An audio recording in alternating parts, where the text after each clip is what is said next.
এই দেখো আজকে আমার খাওয়ার মানে মেনু। আজকে আমি দিদিবাড়িতে এসেছি আর দেখো আমি কী খাবো। এখানে আছে পালং শাকের ঘন্ট, বেগুন ভাজা আছে, মিষ্টি কুমড়ো ভাজা আছে, ডিমের পোচ। ডিমের পোচটা দেখতে পাচ্ছ, দেখা যাচ্ছে? ডিমের পোচ। আর এটা কী করেছে, ফুলকপি আর কী দিয়ে সবজি করেছে। খুব খিদে পেয়েছে, খাইনি, চলো খাই। চুল মানে 12টা বেজে গেছে। আর কি দিবি তো? আর কিছু দিতে হবে না, আমি এই দিয়ে খেয়ে নেব।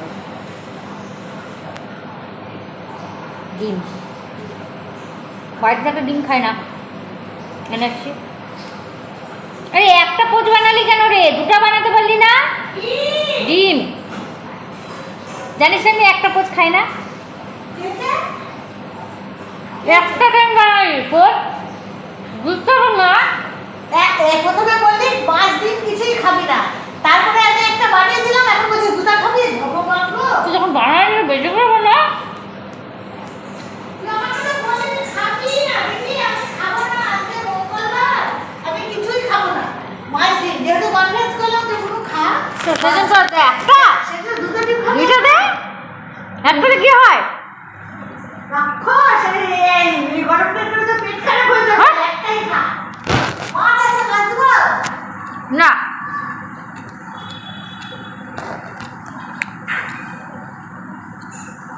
তোমরাই বলো বন্ধুরা, একটা পোজে খাওয়া যায়? আগে আমি একটা খাই, যেমন খাই না, কারণ অনেক পরিশ্রম করি তো, সেই জন্য দুটা ডিম খাই।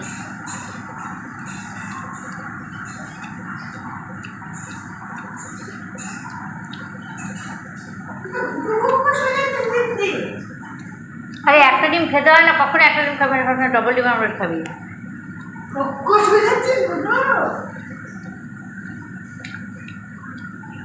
দুটো করে ডিম, দুটো করে মাছ না খেলে হয়?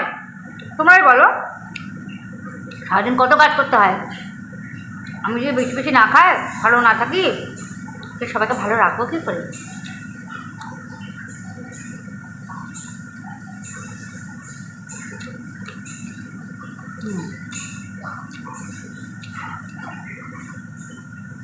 আর কি আছে রে?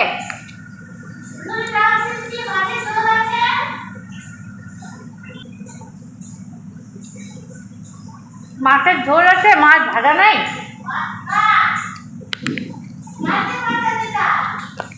কালকের মাছের ঝোল। এই তোরা বাসি খাস, আমি খাবো না। খা, আমি খাবো না। খা। শোন, আমাকে কিন্তু এবার থেকে কিন্তু একটা আমলেট দিবি না।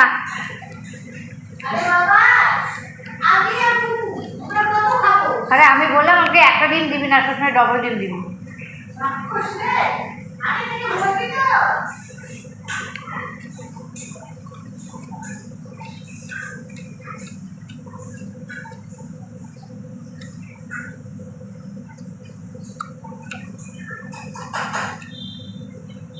তোমরা ওকে